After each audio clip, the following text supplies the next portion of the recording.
اس لیے کہ جو مومن ہے وہ اللہ کے علاوہ کسی سے نہیں ڈرتا، اس کے سینے میں کسی کا خوف نہیں پنپ سکتا۔ حقوق اولاد کے حوالے سے میں نے گفتگو کے اندر کہا تھا، جو افراد موجود ہوں گے اس جمعہ میں انہیں اچھی طرح یاد ہوگا کہ ہم بچوں کی جب تربیت کرتے ہیں تو ان کے نفسیات کا ہمیں لحاظ رکھنا ہوگا۔ بعض کا بچہ رو رہا ہوتا ہے، ماں نے اس کو چپ کرانا ہوتا ہے، کوئی ضروری کام ہوتا ہے، بچہ چپ نہیں کرتا تو ماں اس کو چپ کرانے کے لیے بڑے جتن کرتی ہے۔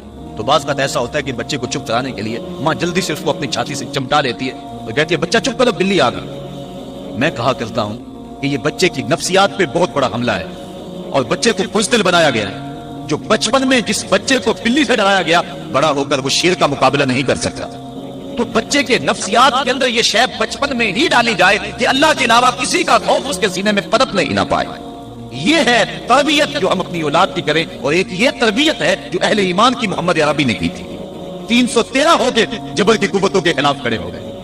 جب عمیر نے جا کے رپورٹ لی نا ابو جہل کو کہ وہ تو 3 اونٹ کھا سکیں گے، اور 300 سے کچھ کم اور کچھ زیادہ ان کی تعداد ہے، اس سے زیادہ نہیں ہے، میں خوب وادیاں دیکھ آیا ہوں، میں خوب ٹیلے دیکھ آیا ہوں۔ تو ابو جہل نے صنادید قریش کو بلا کر کہا عمیر کی رپورٹ سنو کتنی حوصلہ افزا ہے، صبح لڑائی کی نوبت نہیں آئے گی، صبح تو دسیاں اکٹھی کرو، جکڑ جکڑ کے مسلمانوں کو اونٹوں کی پشتوں پہ باندھ لیں گے اور پھر سین حرم میں جا کے کعبۃ اللہ کی دیواروں کے ساتھ باندھ دیں گے، لوگوں کو تماشا دکھایا کریں گے کہ یہ نیا دین لے کر آئے تھے اور یہ ان کا کیا حال ہے۔ جب اس نے رعونت پڑے اتنی زبان سے اس کی جملے نکالے تو عمیر جو سارا منظر اپنی آنکھوں سے دیکھ کر آیا تھا، ابن حشام میں لفظ موجود ہے، اس نے کہا وَلَٰكِنْ رَأَيْتُ یا معشر قریش الولایا تحمل المنایا، اے قریش کے سرداروں اتنے بھی تکبر میں نہ آؤ، میں اپنی ان آنکھوں سے دیکھ کر آیا ہوں کہ یثرب کی اونٹنیاں اپنی پشتوں پہ دری موتیں اٹھا کے لے آئی ہیں، ان کے بدن پہ چیتڑے ہیں، ان کے پیٹ کمر سے لگے ہوئے ہیں، لیکن وہ زخمی سانپوں کی طرح پیچ و تاب کھا رہے ہیں۔ کل ان میں سے کوئی نہیں مرے گا جب تک تم میں سے ایک ایک کو لڑ نہیں جاتا۔ تم تو یہ کہتے ہو رسیاں اکٹھی کرو، میرا مشورہ مانتے ہو تو رات کے اندھیرے میں بھاگ سکتے ہو تو بھاگ جاؤ۔ اس قوم سے لڑنا تمہارے بس کا روگ نہیں ہے جو مرنے کے لیے آئی ہے۔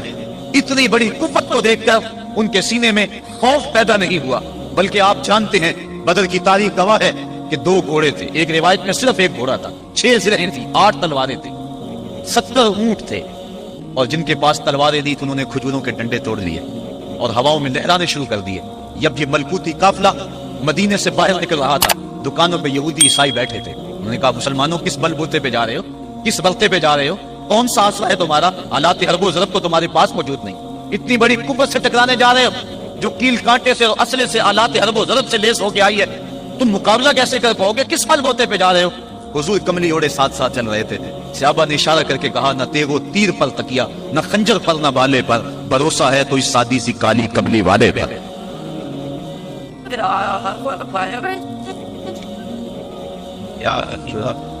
اب اس ماحول میں جبکہ کفار پورا لاؤ لشکر لے کے آئے اور ابو جہل نے کہا اعلان کر دو لنا عزا ولا عزا لکم، یہ ان کے بت کا نام ہے، ہمارے پاس عزا ہے تمہارے پاس عزا نہیں، ہمارے پاس لات ہے تمہارے پاس لات نہیں، ہمارے پاس منات ہے تمہارے پاس منات نہیں، ہمارے 360 خدا اور تمہارا ایک خدا، مقابلہ دے لے۔ اس نے کہا کھڑے ہو کے اونچی جگہ پہ کہا اپنے نقیب کو اعلان کرو لنا عزا ولا عزا لکم۔ حضور کے کانوں میں آواز پڑی، فرمایا علی تم بھی اونچے ٹیلے پہ کھڑے ہو جاؤ اور تم ان کو جواب میں کہو اللہ مولانا ولا مولا لکم، اللہ ہمارا مولا ہے تمہارا مولا کوئی نہیں ہے۔ اور پھر حضور نے سجدے میں سر رکھ دیا۔ سجدہ اتنی بڑی قوت ہے، ہزاروں ایٹم بمبوں کے اندر وہ قوت نہیں ہے جو سجدے کے اندر طاقت رکھتے ہیں۔ آج دنیا سے ہم ڈر رہے ہیں اس لیے کہ ہمارے سجدے چھن گئے ہیں، ہمارے سجدوں کی آبرو چھن گئی ہے، ہمارے سجدوں میں وہ حرارت اور گرمی نہیں رہی، وہ دقت اور وہ نرمی نہیں رہی۔ بدر کا میدان ہے، 1000 کا لشکر جرار مقابلے میں ہے اور وہ پورے لاؤ لشکر کے ساتھ ناز و تفاخر کے اندر مسلمانوں کو ملیا میٹ کر دینے کے جذبوں سے تان پیس رہے ہیں کہ آج مسلمانوں کو کچا چبا دیں گے۔